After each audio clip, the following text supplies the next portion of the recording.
Welcome back to another episode of Build What's Next. I'm Jason Rome, your host. Really excited to be joined by John Webster, who is the Chief Operating Officer at CPP Investments. John is not just one of the smartest, but one of the most thoughtful people I've talked to about technology, and especially when it comes to AI. And he's done a lot of thinking and writing in the space, as well as being an early adopter himself, as well as at the company. He and I spoke about 9 or 10 months ago, and obviously a lot has changed, but also has not changed. And so he and I are going to go through today and discuss what's evolved, what's helping organizations adopt, what's holding them back, where is the real value, where do we think cost is going, and we're going to project to the next 9 to 10 months.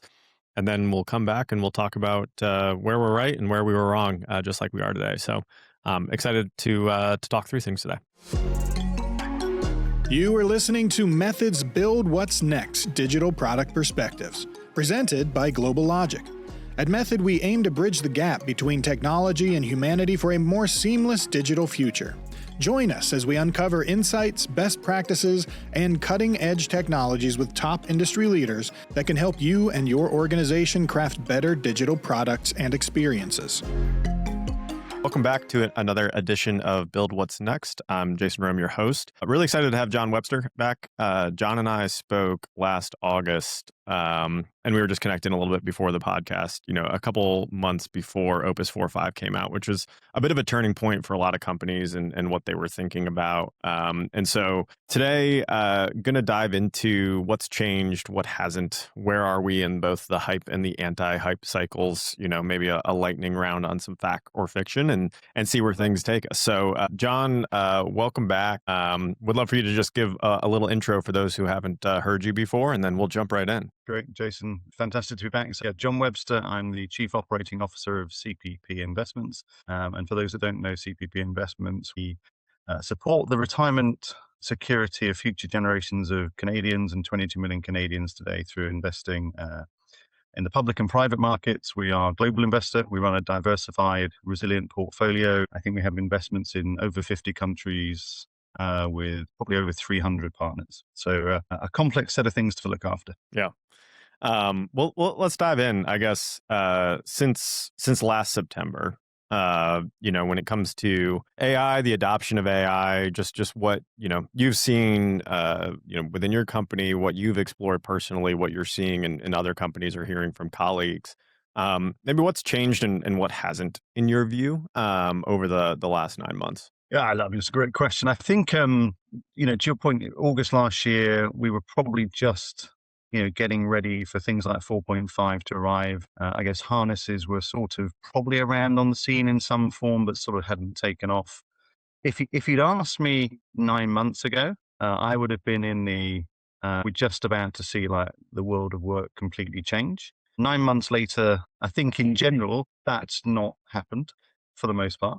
I was reflecting on my sort of just everyday consumer experience. I was taken by one of the quotes from I think it was the COO of Uber over the last couple of weeks. And I think one of the statements he made was, we're not necessarily seeing, if you like, the token burning coming through in the product for our customers and the connection to customer outcomes. I think that's true for most organizations now. And if there's like one thing, I think probably a year ago, I would have said, this is a normal technology. It's going to diffuse in the normal way, but there's no doubt I was like deeply, deeply excited by it. I am still excited by it, but it's definitely a normal technology in my view. And it's going to continue to diffuse in the normal way. Yeah. And I think you can see, except for the companies that are token maxing, obviously, and I think that'll be a very brief moment as the prices catch up. Though, thinking about price is interesting because will prices decrease compared to how much subsidization decreases is an interesting one to think about. And maybe we'll go there later. But even if you look at the news about what Anthropic and OpenAI are doing, launching their own consulting companies with venture back to be able to drive enterprise adoption, to your point, that signals that this is not a overnight success story that you just kind of pick it up off the shelf. And I think, I'm seeing a lot of still we have the licenses, but not the use cases yet. Or we don't have the governance, or we can't keep up with the change, a lot of analysis paralysis. And then companies as well, I think the moment that I see a lot of my clients in is, moving from this experimentation to expectation. and figuring out, like, experimentation for people is great. It's very bottom up. It drives excitement. You can find that magic moment of the first time. Oh wow, this changes things. But I think now that's led to sprawl, confusion for a lot of organizations. Everyone having too many personal agents trying to do too many things that are collaborative. So organizations are trying to figure out, hey, what do we need to do top down versus what's done within a department versus where are we still empowering people to do it on their own. But to your point, where it's being used, where it's not being used, I think as well, to your point around the consumer side, early on, it's been a very delicate balancing act, especially for SaaS companies looking at the SaaS apocalypse of, AI washing on one hand versus vaporware on the other hand that nobody potentially uses, and getting to those use cases. So I think we're getting a lot faster to the balanced approach of, okay, like what's real, what's not, and where is the hard work to be done. I guess, and maybe that leads to the next question. If we look past some of the hype, and we look back again, what's working now potentially even better than you thought it would, and where is there still room, in your view, when it comes to adoption? Yeah, look, I mean, I think we are. I think most organisations, ourselves included, I think are just about coming out of the sort of era of individual productivity. We talked about that last time. If you'd asked me 9 months ago, I would have said we would have come out quicker. I do reflect on why that hasn't happened. I think there's a few things, and you touched on a few of them, which I think are worth sort of bringing up. I think, well, actually, price is interesting, right? I think this technology has not been priced, clearly in the last, well, basically, since it started to come onto the marketplace. And we're starting to get some signals about the price of it. And I think when you get prices, you can value things. And I think up until now, it's been genuinely, I mean, if in general, if you're a CTO or CIO or COO, I think it's been pretty reasonable actually to put this technology into the hands of everybody and get a sense of, what is possible bottom up. Where are people going to find utility with it? I talked last time about ultimately for a long period of time, for the first couple of years, this was an R&D technology. I popped out of R&D labs. It wasn't really a product. I think things like, or code, co-work, codex have now started to really give you a sense of where the product is heading. But that's a relatively new innovation in the last sort of, 9 months. So I think up until now, with a sort of price signal, which was, this is actually pretty cheap technology to put into the hands of everybody. It's been very sensible, I think, actually to go bottom up. Look, Canada, I don't know where the price signals are going. Like intuitively, you'd say they're going up, and you are going to have to start to attach, much clearer value if you're going to spend, frankly, a lot of money on processing power. Having said that, OpenAI in the last, week or so started to talk about price cuts, not price raises. But I think that, the price is likely to go up, and therefore you're going to start to see actually what are the scarce, valuable uses for this in my organization. I think that's ultimately really going to be quite helpful because it's going to start to attach you to things like where genuinely is the value. And you're going to keep having to come back to, I think with new technology, you've got to come back to, in the long run, technologies don't create sustained competitive advantage. There's something you do that they amplify. That might be you're great at design, you're great at being responsive to customer need, whatever it happens to be. There's something that you are already great at, and technologies amplify that. Equally, they can destroy it if your competitors do something that you can't or won't do. But I think it's causing us all to come back to the basic questions again, like where is this useful? Yeah, for our primary business, how will it help us make better investment decisions? There's no doubt that the individual productivity is there. And actually, I don't think we should get too tied on the fact that, if everyone's 10% more productive, are you seeing 10% more productivity across the organization? I still don't stress about the fact about whether you do or you don't.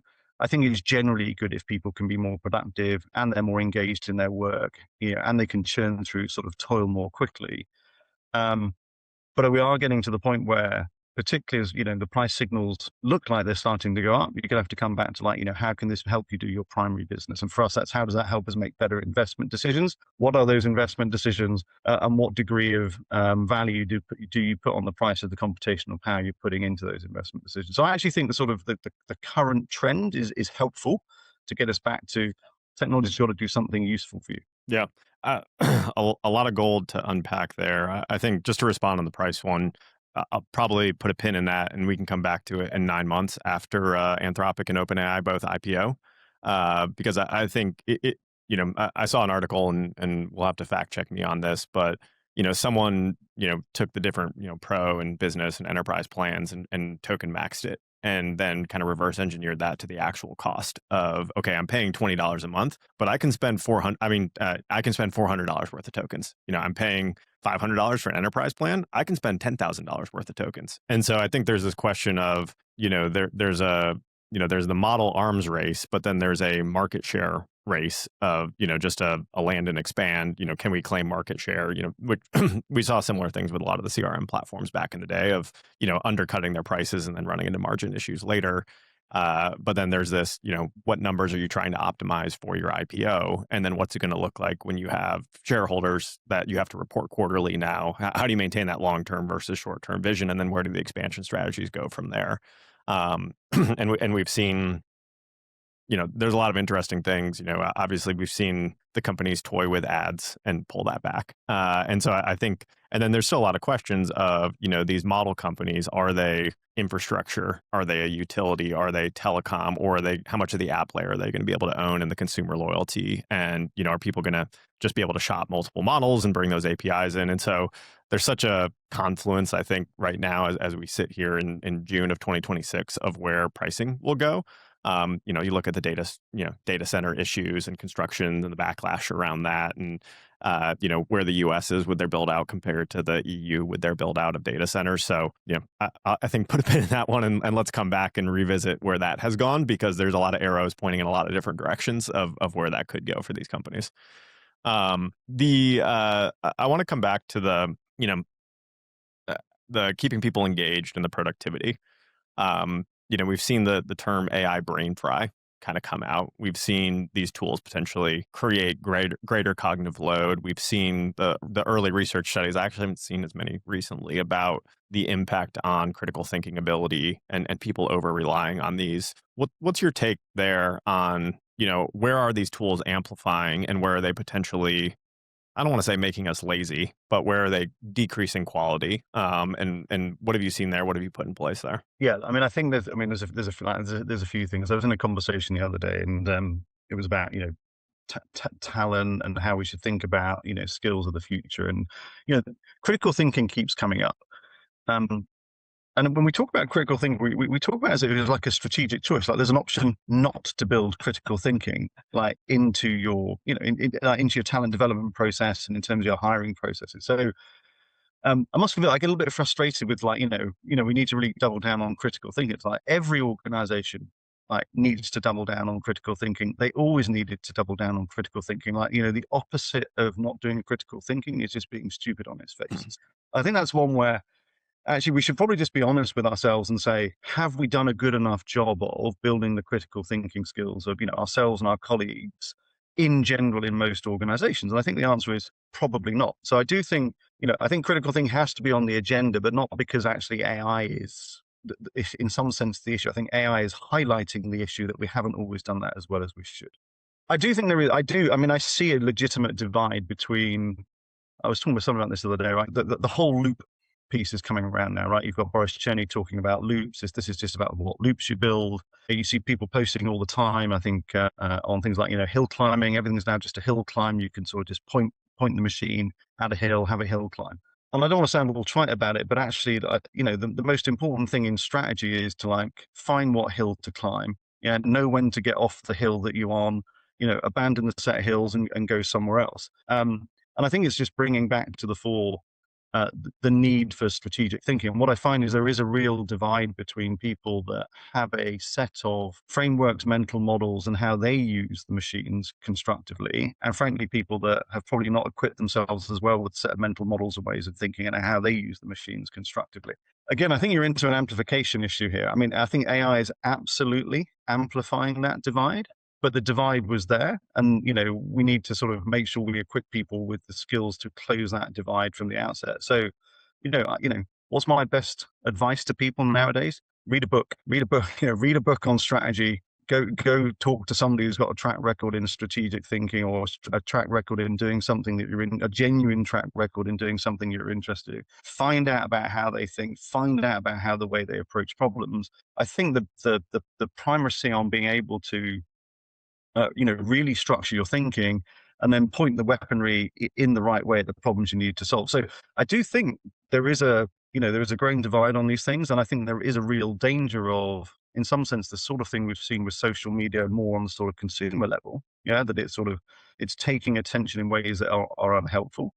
I think there's a further risk that actually not only does it take attention in ways that are unhelpful, it can actually cause you to act in ways that are unhelpful. I mean, you just think about something. I have a calendar skill. Yeah, it does me a sort of daily, weekly, monthly perspective on my calendar. You run that 5 times on the same week, you'll get 5 different slight orientations in terms of the thing that you should be focusing on. I thought it was probably great for the first week when I had it, and then I realized I run it 5 times, I get 5 different orientations. Actually, I should probably just look at my calendar myself, make up my own mind on where I should be spending my time and attention over the course of the next week.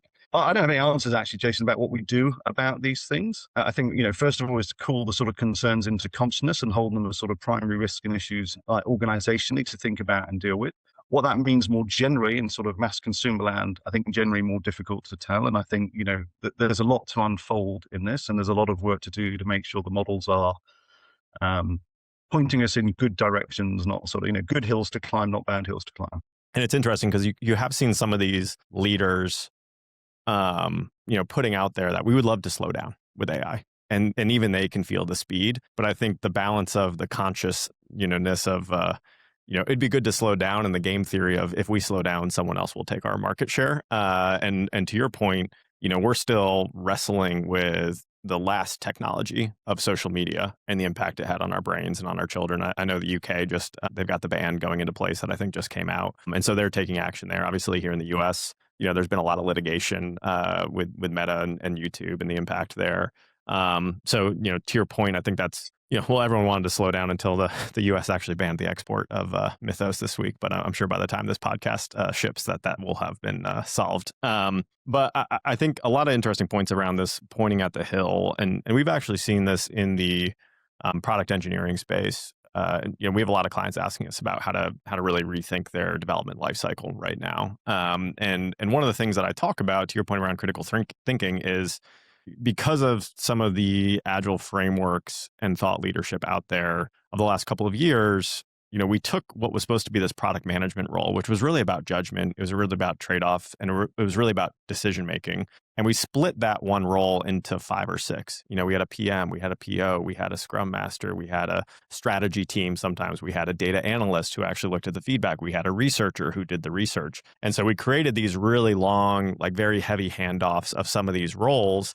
And, we took people that, were supposed to be machines themselves and running a very complex process that involves a lot of critical thinking. We tried to turn that into a factory where the people were gears instead. And I think that's one of the hard things, to your point about critical thinking, is I talk to a lot of organizations, and when they say, hey, I want my product team to have a more commercial mindset, I say, okay, is that a permission issue? Is it a time issue? Or is it an upskilling and a talent issue? And the answer is yes, that they usually say to that. But, we haven't given people the time to do this work. We haven't given them permission. And then a lot of times we haven't given them the framework to succeed in, because we've given them jobs that demanded just blind task output. And I think when we come into companies, especially looking at how AI impacts really complex end-to-end workflows, and we're trying to reverse engineer those, there's a lot of people at different points in the workflow that they have no visibility of what upstream and downstream looks like and how things actually happen. And, AI collapses all of that. And that's one of the struggles I see, to the point about critical thinking. And then even internally, I know I've gotten, I've already started getting a little bit allergic to Claude created slide content. I've become really allergic to AI generated copy. And I've started kind of publishing some guidance. And one of my things I point teams at is own your outline. Like, you can bring in AI research, but until you've written 2 pages of like what you're trying to do, the outcomes, your understanding of the pain point, what you're trying to accomplish, don't let AI touch it.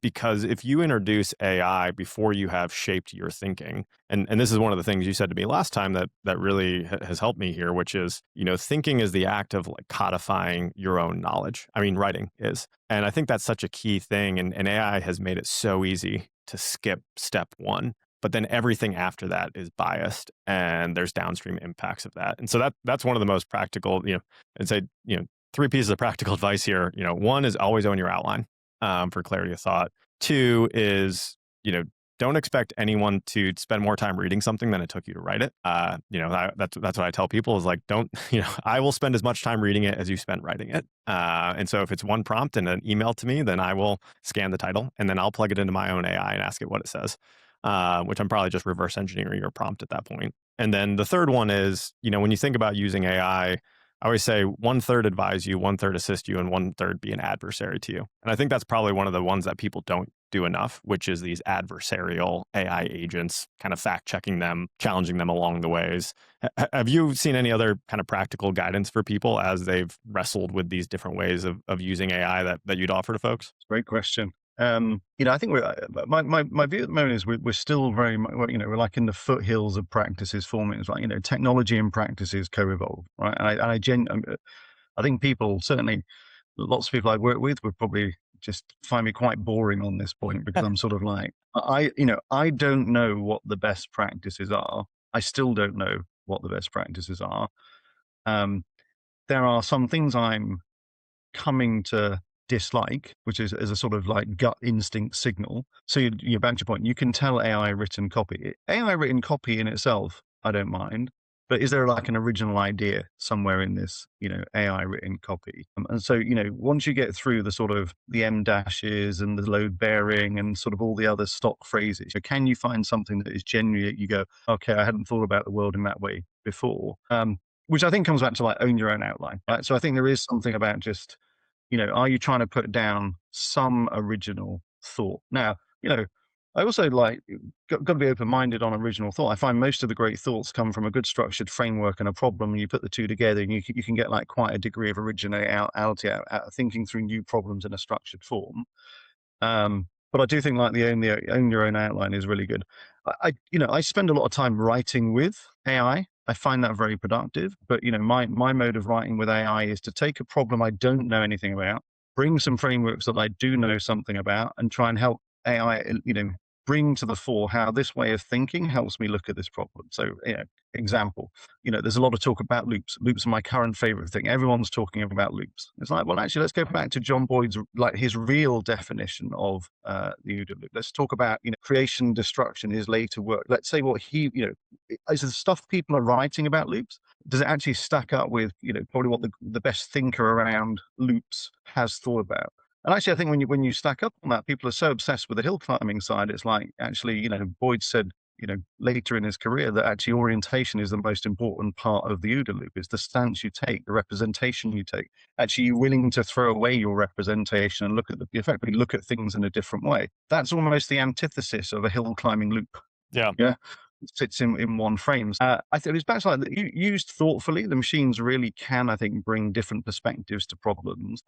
And you never won by doing the same thing as everybody else did. You had to do something that people can't, won't, or to some extent didn't think of. So I guess my other piece of encouragement is for people to just think about what can you do with the machines in that way. Don't just bring the frame that you are used to. How can you reframe the problem? Not, even ask the machine for 5 or 6 ways of looking at this problem differently that might elucidate something for you. And the movement, I do think actually my most important piece of advice at the moment to people is go and read something. Read something you otherwise wouldn't have read. Yeah. Some of the time you would have spent wrangling with the machine, go read a book by someone who's thought long and hard about a problem or a frame of reference. Read that book and then try and bring some of that back into your dialogue with the machines. Yeah. Because I think that there's so many ways of looking at the world that you simply won't discover if all you do is prompt. Yeah. I mean, to your point there, I find, there's time spent with the machine, there's time spent reading. And I've actually found, now I actually need time just for my subconscious to operate with no input. It has become so much of an information overload and the ability to do so many different things that, I find I just need more time just listening to music and letting things zone out and being able to kind of think critically and synthesizing and letting it all come together in my brain. And then that's when really good ideas come out. I mean, and that's one of the things I love about these tools. and I'll say I think this is important for everyone, because I think it's impossible for organizations to keep up with all the things that are changing and the expectation of trying to train people on the tools. And so, if you want to stay up to speed in the space, you have to be using the tools on the side. You have to be personally investing in learning them. And so, I've taken that dive. I have the personal licenses and building some side projects. But such a cool thing. I was playing some music with a friend this weekend, played a little gig, and saw a pain point that we had around managing the set list, managing lyrics, staying in touch, learning new songs. And I was like, oh, I can build that all into an app with offline access. That's a progressive web app that manages all this like really cleanly. In production, 48 hours later. But then I had an idea driving into work this morning, in between my car and getting up here into the office. I was able to work with Claude on my phone and push code. And that is pretty cool. But like, it was that time where my subconscious was actually thinking through the user experience in the car, when I wasn't reading anything, when I wasn't looking at anything, when I wasn't in front of the screen, that generated that moment. So I think for people really taking space, walking, getting outside, whatever it is after the book, because I think we're so over inundated, more than we've ever been. We need to take that time. And I, I really like your point on original thought, and I pulled up the Newton quote. If I've seen further, it is by standing on the shoulders of giants, and kind of the concept that is there anything such as original thought, or are we always reformulating and building on those that have come before us? I want to go back to something you said, this concept of the calendar agent that you built, and the lack of the lack of consistency that you're getting from it, because I think that's one of the other things, and perhaps the models solve for this. But what I've seen, the models feel so much like magic, and they're able to get to pretty good, call it 80-85% accuracy so quickly. I've found, I think a lot of organizations underestimate what it takes to get to 95% or 99% or even 4 nines or 5 nines, and when they need that. And so one of the things that we've started seeing is, hey, do we actually have a probabilistic problem versus deterministic problems? Now, you all work in a space that is very probabilistic of how you guys think about investments. Obviously, it is impossible to know the outcome, and you guys have to consider hundreds of factors, both within a company and from a macroeconomic perspective. Have you seen places where we're trying to use probabilistic models to do deterministic things and guiding teams, when not to use AI, where we've over applied it potentially, and there are simpler, cheaper solutions in the market? I would say I have. I mean, actually, I think most people are finding, I mean, certainly in our organization, we come with a sort of, I'd say, a sort of pretty mathematically literate group, and they're very grounded in the maths in that sense.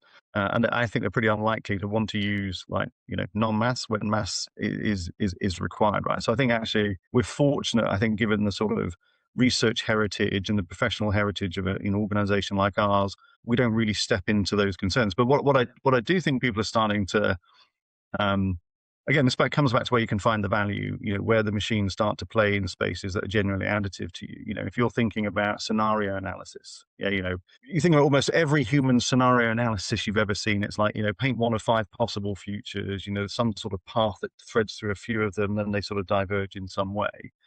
Being able to look at scenarios through lots of different lenses, look at it from the geopolitical lens, look at it from the sort of regime economics lens. I don't know, look at it from the,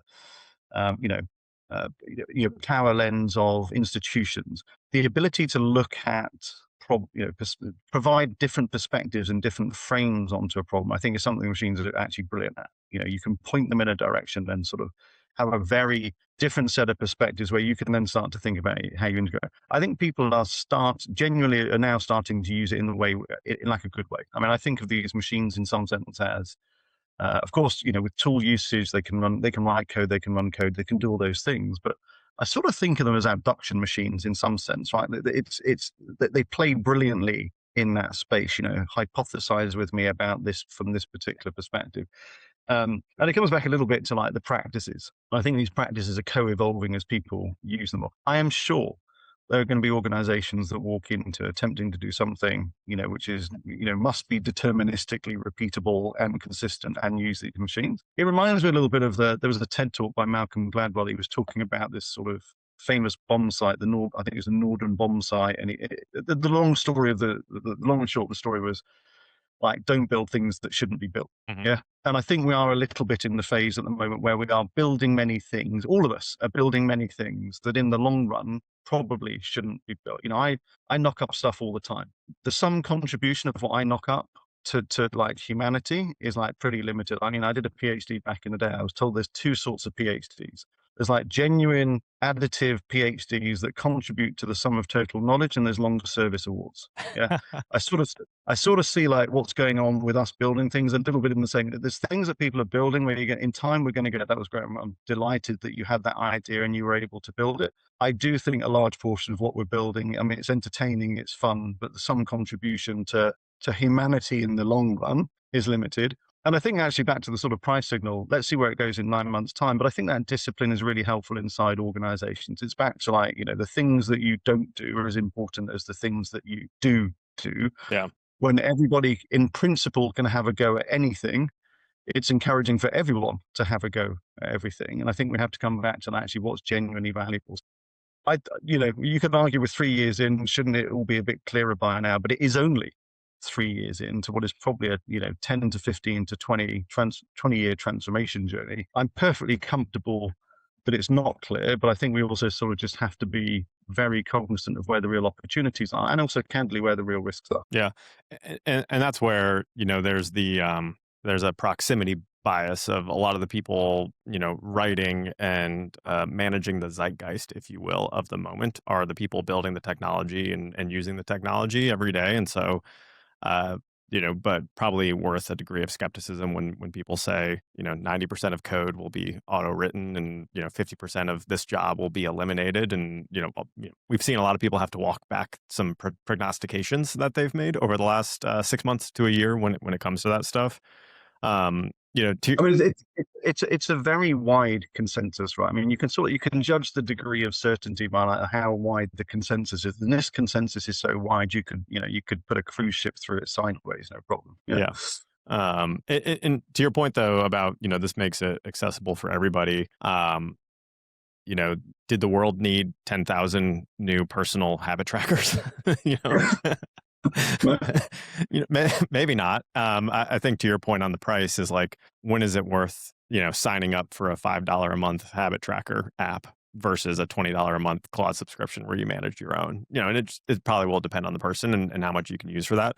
I do think we will eventually settle out on this concept of, personal or small batch software, where, and I think that's one of the things that excites me is, I personally believe that the SaaS apocalypse has been a little bit overblown. In it, there are a lot of very different classes of SaaS products, where, yeah, if you're just a data visualization and workflow on an Excel spreadsheet, basically, yes, you probably are in trouble, but there's a lot of systems of records, a lot of really complex business products. And, for some of these SaaS products, just the cost of paying 2 or 3 people to maintain an in-house one is probably less than the cost of what you get from that vendor and the innovation that you get.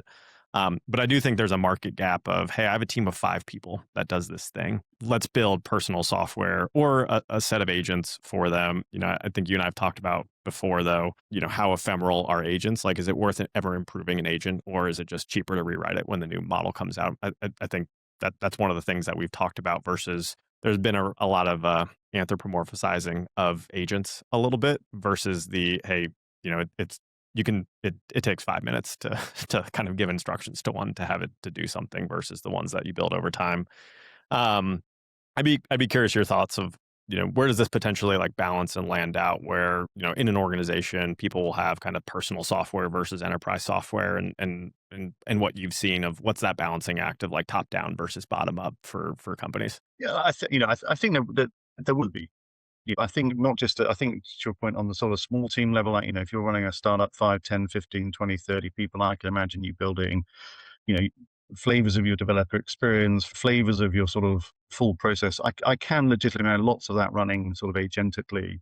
And I think that's probably right. I think from a, big enterprise perspective, I mean, you start to hear people talk about things like, classic systems of engagement, CRMs, those sorts of things I think are, more susceptible to, I guess, the argument around the SaaS apocalypse.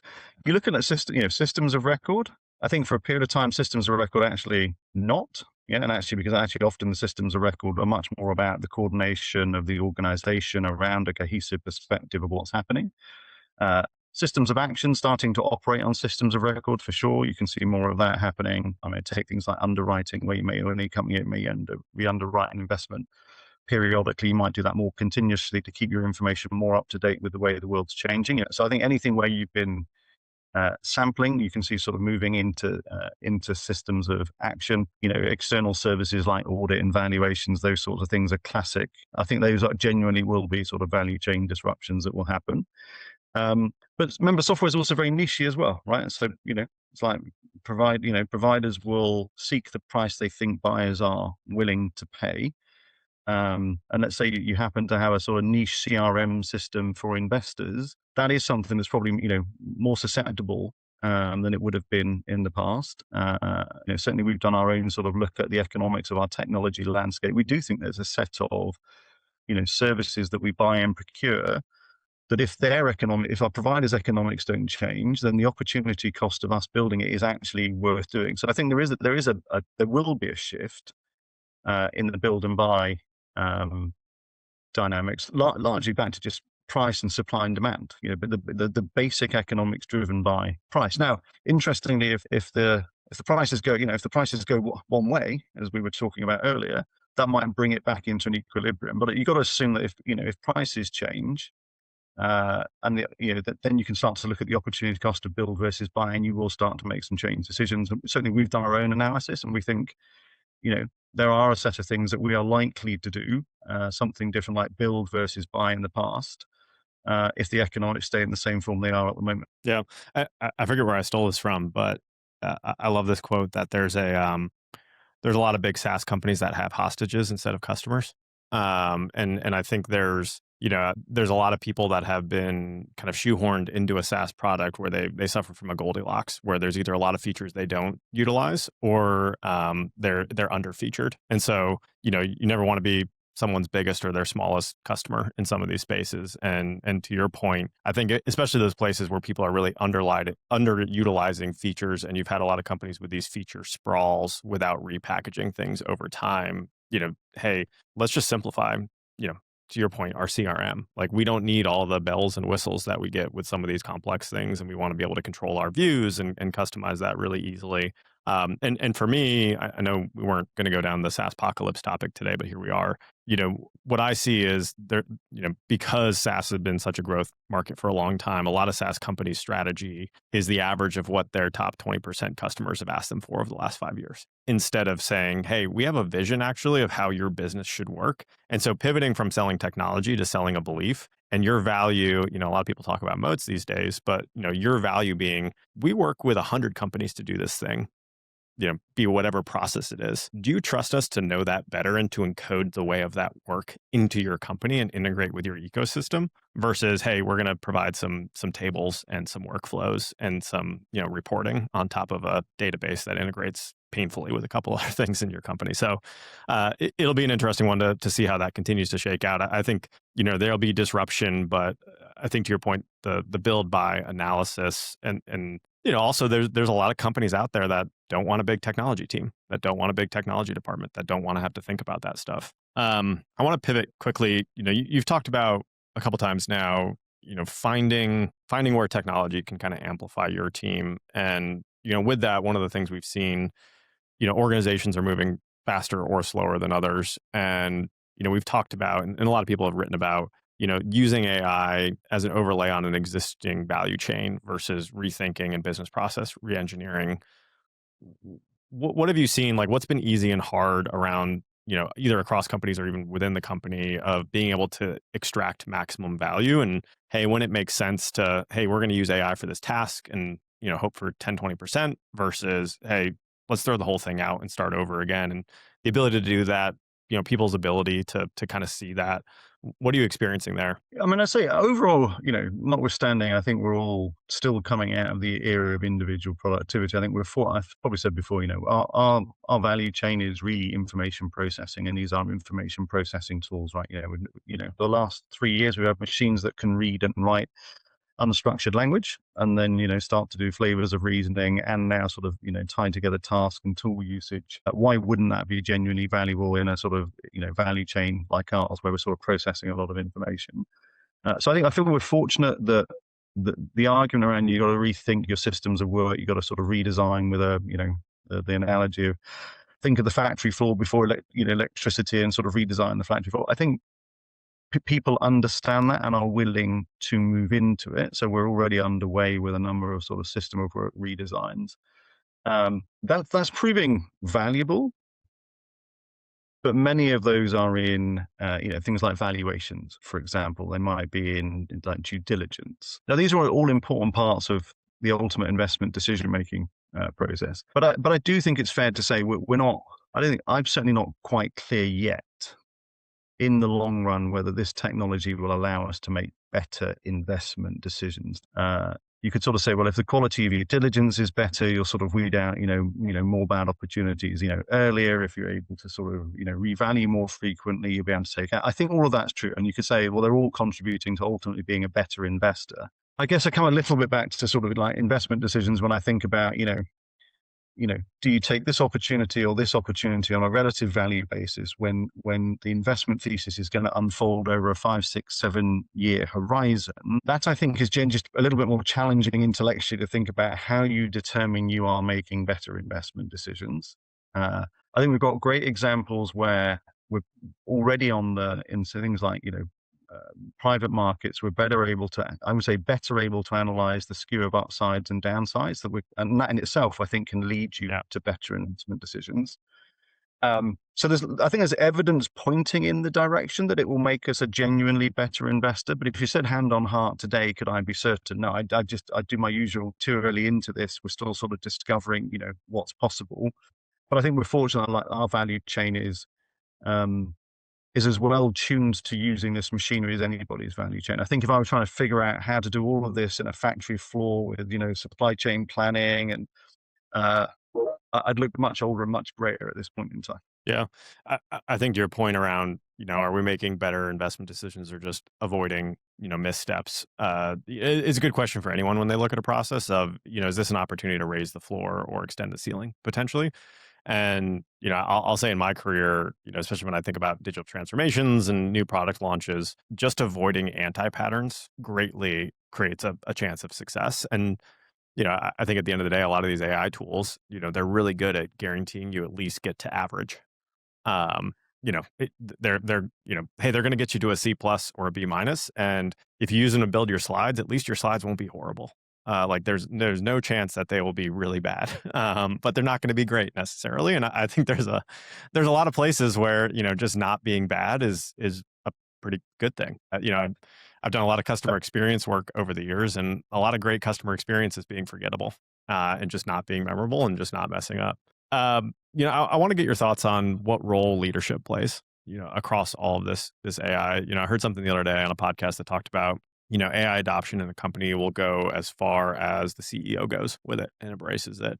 But then, I've seen some companies where, leadership role is really about culture versus it's about guardrails versus it's about training, and as the hype and the anti-hype cycles come and go, how do you see leaders supporting this and what, and what do leaders maybe not have to do versus what they have to do? Maybe Jason, you and I spoke beforehand about, I'm definitely on the roller coaster of AI. You talked to me 3 years ago. I was up here. Probably when we spoke last, I dipped a little bit, but still on the sort of on the mountainside. I'm probably a little bit in the valley at the moment. And the reason I say that is, I remember standing in front of a group of our leaders, our managing directors, maybe 3 months ago.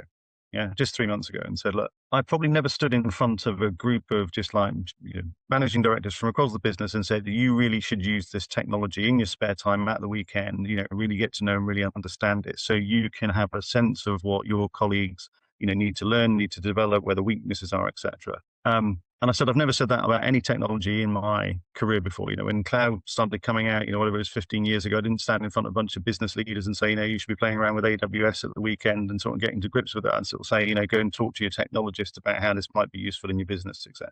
I probably still stand by that statement. but I was probably a little bit wrapped. Well, I was probably also just a little bit wrapped up in the hype of Claude Code and Codex and the things that I felt I was able to do. Right. Yeah. So I think it comes back a little. I mean, maybe there's something in here about empathy, right?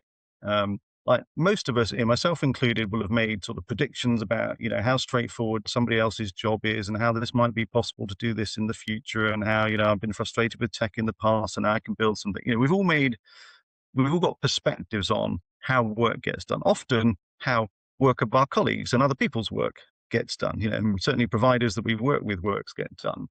And I think there's probably something we're missing, back to like, what might this lead us away from? I worry actually it'll lead us away from empathy, right? Yeah. So if I take some of the things I do now, right, and we all do them, we get sent something, to your point on, how long you spent to write it, will say how long I spent to read it. If I can, I'll stick it through my special AI slot remover skills. I'll sort of get the essence out. I'll determine whether it's worth my attention or not.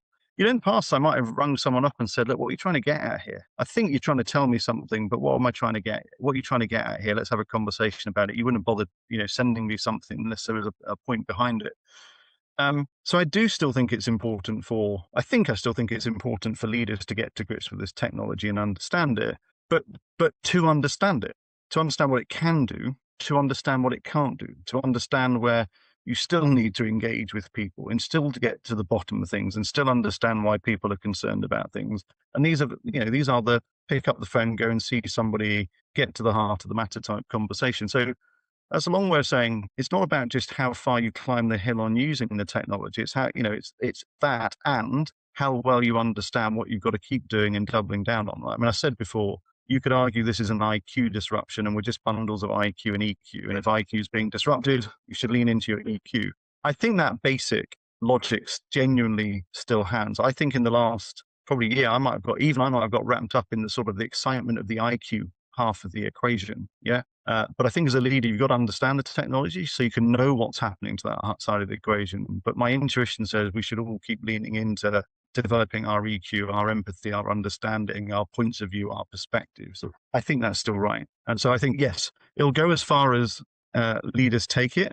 But I think the reason leaders should use it is so they can really figure out the full rounded picture, not just the IQ half of the equation. Yeah. And to that point, one of the things that I try a lot to do is back test a lot of things that we try to build and figure out what works, what doesn't. To your point around your calendar, what's the degree of variability, and so I did this with AI backed research, right? Because what's one of the things is how does AI compress discovery and research and desk research and all that stuff. And so I took 12 different kind of example research programs and kind of plugged the brief into Claude. I gave it a script, and then I had it benchmark against the actual findings and figure out, hey, what's the gap? Like, what did it find? Like, what did you find that I didn't? What did we find that you didn't? And where do we align? And what is there stuff that neither of us found potentially that you would frame this differently? And it was about 65%. And that 35%, to your point, a lot of it was empathy or narrative and storytelling, of the ability to kind of pull one really poignant story out of a user experience, kind of frame that into a aha moment and use that as vision and setting. And so to your point around like empathy, especially for leaders, being able to understand where the technology starts to break down and what's hard, and what's easy, because like Lovable is a good example where we see a lot of companies where the exec team gets their hands on Lovable, and all of a sudden now, instead of the product team getting an email around, we want this feature, it's here's this Lovable thing, let me know when it'll be in production. But unless you've unless you've tried to take a Lovable prototype and then actually get that over and migrate it to a database and go through it. I did this with one of my projects, and there was a lot of like hard coded, like just slop everywhere, and it took a really long time to like unwind that. And I'm not integrating into a bunch of enterprise systems, and so being able to know what it can do, and I think what it can't do, and exploring what that last mile looks like, which is where a lot of the problems are here. I want to look at let's get back on the phone 9 months from now. Let's maybe do a little lightning prediction round here. Okay. Let's what's 9 months from now? That'll be what, early 2027. That will get on the calendar here, first quarter. What do you think will be the same? What do you think that will be different? Where are you in terms of I guess you're an investing company. So what's your buy, hold, sell right now across everything? I did for a bit of fun, you remember the song called "Trust Me on the Sunscreen"? Yeah. Yeah, I did a token. I did like a token. Trust me on the token version of that. I haven't got it here, but one bit that in there was it. There's a point in that song where it says prices will go up. Mm. Yeah, and so like first thing is prices will go up. We'll get back to working out. We'll be hopefully forced to work out where we want to use this technology and what the value is worth the price. So I think that's going to be generally helpful. We will hear a lot about loops in the next 9 months, and everyone will go hill climbing. In 9 months' time, we'll hear a lot about were we climbing the right hills or not. That's my We'll have second. gotten a lot That's of my we'll be in great shape, but okay. we might not have gotten anywhere important. So it's like my dad used to tell me when I ran cross country in high school. He's like, "It's called cross country, but you always end up exactly where you started." So Right. So I think we will. We'll be looking back and going, yeah, the next fascination was loops, and we'll be talking about hill climbing. Actually, we'll be answering questions about did we climb the right hills uh, or not. And maybe I'm genuinely hopeful that the other thing we will see more of uh, in the next 9 months is more of a differentiation. I mean, it's almost like take like Fable 5 and Opus 4.8. On the things that I did, I couldn't tell the difference between them, yeah, right? And again, I think when we were being very undifferentiated in the application of the technology, yeah? And I think starting to get to be more precise and differentiated and optimized into the application of technology.